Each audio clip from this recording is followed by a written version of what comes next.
Every pregnancy needs utmost care and attention. But certain pregnancies need a little extra attention. An RH negative mother carrying an RH positive baby is at increased risk of complications. BSV is at the forefront to ensure safe delivery in every RH negative pregnancy.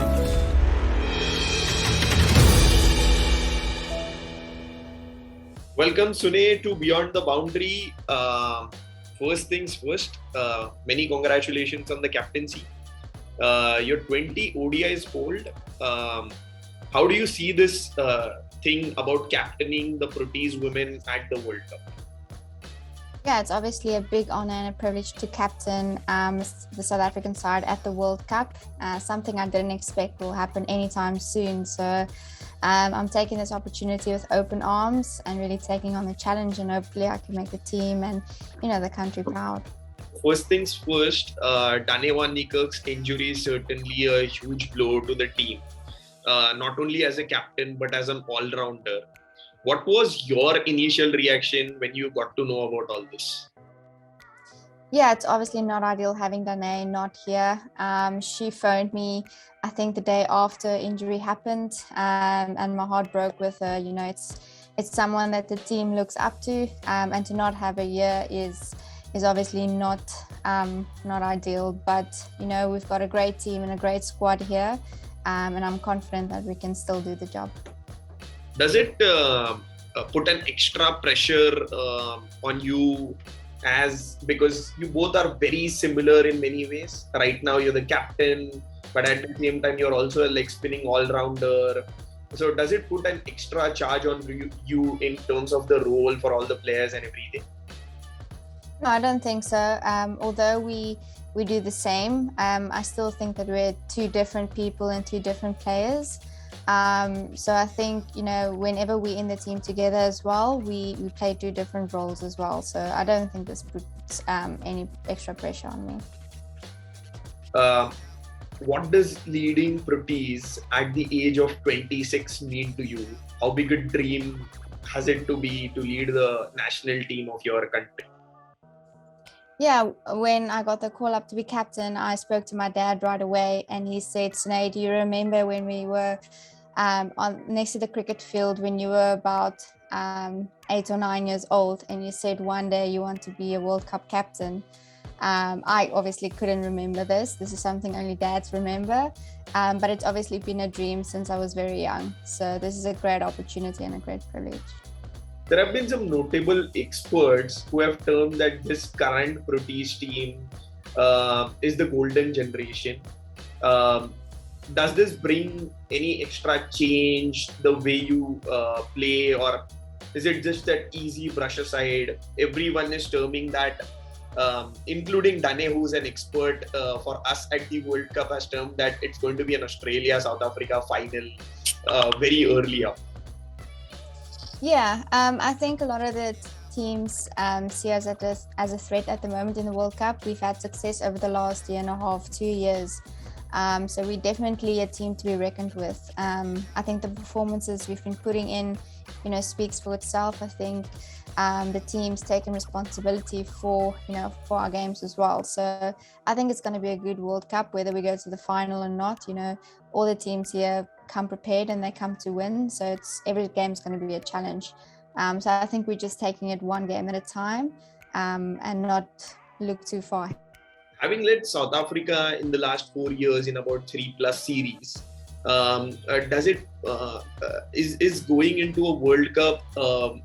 You yourself reckon you are a better leader than you were to be, say, 4 years back? Yes, definitely. I think with every game you play, you grow as a player and as a person. So definitely, I think all of us changed in a way from 4 years ago. I think we've all evolved as players, and I think the game has also evolved, so we had to adapt towards that as well. So I think everybody's changed a bit, but also still being our old selves and being, just to now was 4 years ago, but just cricketing wise, just growing a bit more. Let's come down to 2017. You were in Bristol that particular day. when the heartbreaking loss happened. What was going on in your mind that particular time, and what was your experience? Yeah, I was still pretty young in 2017. So I You know are for still some of the pretty young older, right now. yeah, yeah, thank you. But I think, for some of the older players who kind of realized, it might have been one of their last World Cups, I think that was heartbreaking for them. And I think obviously for us, it was too, because I think we've come so far and we came so close to that final. That it hurt even more. So I think, if the opportunity presents itself this time around, I'm sure we're going to do the best that we can to not have that again. So from 2017 to 2022, a lot has changed. Today, you are the second ranked ODI side. You've won most of your series last year, beat India in India, beat West Indies both places. Most of your players also have the experience, including you have the experience of playing in the Big Bash and the 100. So what has certainly changed from 2017 to 2022? Yeah, I think we've obviously played more cricket, and with more cricket comes more experience.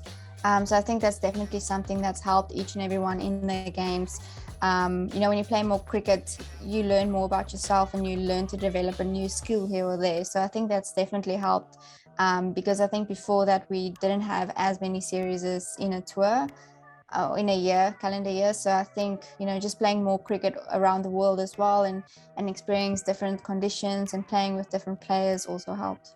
So you've not played a lot in New Zealand, if we have to look at that, except for that one series in 2020, just before the Australia World Cup. And you've just played two warm-up games, and that has been it. So how difficult it is to adapt to a very new condition, and what are the plans for the South African team for heading into the World Cup? Yeah, it's obviously a quick turnaround from the different grounds and venues you travel to every game. But luckily, we have a New Zealand expert here, Kruger van Wyk. He knows the conditions pretty well, and we trust him with the insight and the experience he has that he played here in New Zealand as well. So he can give us a lot of information from the grounds. And I think we've also watched the New Zealand and the series they just played. We could sum up the conditions there as well, and all the places we've played the warm-up games kind of played similar. So we know kind of what the conditions from South African perspective. We're just taking it one game at a time. We're focusing on our opening game, and then after that we'll start focusing on the second game. So who's Kruger? Kruger van Wyk, he played for New Zealand. He was the wicket keeper, I think back in 2003 or 4. He's pretty old now. Yeah, so he played his club cricket and provincial cricket in New Zealand as well. And he's your support staff member? Yeah, so he's our fielding consultant. Okay. And coming back, so you mentioned that you recently watched the New Zealand-India series and you've taken a lot of things from there. I want to come down to both the warm-ups. In both the warm-ups, after the warm-up game, you played the super over. So was it something that both the captains just decided, or was it always planned that yes, we want to play a super over because we don't know, the semis and the finals can present a super over? Yeah, I think it was kind of decided between the two captains. Like you said, a super over can pop up at any stage and you kind of have to be ready whenever it comes. So it's definitely something that's been decided between the two captains, and just to prepare us for whatever may come. Let's come down to that pace attack. You're probably the strongest pace attack that's there in the entire World Cup teams. Having Khaka, Ismail, Kaap, and probably a lot more. How do you use them? Because you basically have the best. How do you use them and divide their roles and responsibilities? Yeah, it's quite difficult because I think, all the pace bowlers that we have can bowl at any stage in the game. Everybody can open the bowling, they can bowl in the middle as well as, end of the innings. So it makes my life even easier to, whenever I need one of the pace bowlers, they're experienced enough to bowl at whatever stage in the game they have to. So it's the difficult part comes in to choose your first 11 and to choose your bowling attack, because there's so many good bowlers at the moment and everybody's been putting up their hands. So I think that's the challenging part for us at the moment, is just to lock in that 3 or 4 seamers that we're going to play. 3 or 4 seamers that you're going to play. And missing Lizelle Lee in that World Cup opener because of the MIQ, how big a loss is it? She was the ICC ODI Cricketer of the Year. So missing her right at the top, she provides you that. I was speaking with Dane a couple of days back and she told me, we've only told one thing to Lizelle, that's you need to play 100 balls, because when you play 100 balls, you're going to score 150 runs. So how big is a loss Lizelle Lee is at the top of the order? Yeah, Lizelle obviously brings that experience at the top of the order. But luckily we've had a series before this where we gave different batters an opportunity to bat up front and to get that experience as well, just to be ready for that first match and the matches coming after that. But it will obviously be great to have Lizelle back after the MIQ, one of our best players and the best batter in the world. And you need your best players in the world to perform at the World Cup. And let me be cheeky, how many female staff members do you have in your team? Because ICC has mentioned that after 9, you can field your female staff members if needed. I just hope that does not come down to that situation, but yes. Yeah, I think that's a bit unfair because all the other teams have ex-female players in their management staff, and we don't. We only have a doctor and a masseuse. But no, we're getting their loads up. They'll be ready whenever the time comes. Hopefully, that's not an option at this World Cup. I just hope that does not come down to that. Yeah, me neither. Let's come down to that senior group. You have Mignon du Preez led South Africa. You have Marizanne Kapp. You have Chloe Tryon. So, how important is it to have these seniors in your team and that guidance which you require on the field? Because there are a lot of times that we don't know this situation occurs. Yeah, no, having your experienced players on the field with you makes a huge difference. I can always just go to Marizanne or Shibnam or Chloe or Mignon, or we actually have a lot of experienced players at the moment, so it makes my life a bit easier just to tap into their minds as well and to get their feedback and their insight. So yeah, it definitely helps having all of them on the field, and some of the youngsters as well. They have great ideas on the spot or on the field in different situations. So I think everybody can kind of get an insight, and we all work together as a team brilliantly. What, according to you, has been the best thing about this British team in the last few years that has brought success to you guys? Yeah, I think when you look at the team and the success, you can't really pinpoint someone that's been doing, all of the hard work. I think throughout the year and a half or 2 years, there's always someone different who picked up their hand and performed. And I think that's positive signs for us, because you can't always rely on a Lizelle Lee or a Marizanne Kapp or the star players. I think there's always going to be pressure, and you don't know how pressure affects different players, and I think that's when you need the whole team to pick up the hand. And I think that's in the last year and a half, 2 years, that's what's been great. Even the youngsters are putting up their hands, which is great signs. Great minds. I want to ask the last couple of questions. First to you. Whenever Dane van Niekerk is the captain, we've seen Sounelise bowl a lot. But when Sounelise is the captain, she doesn't trust herself to bowl a lot.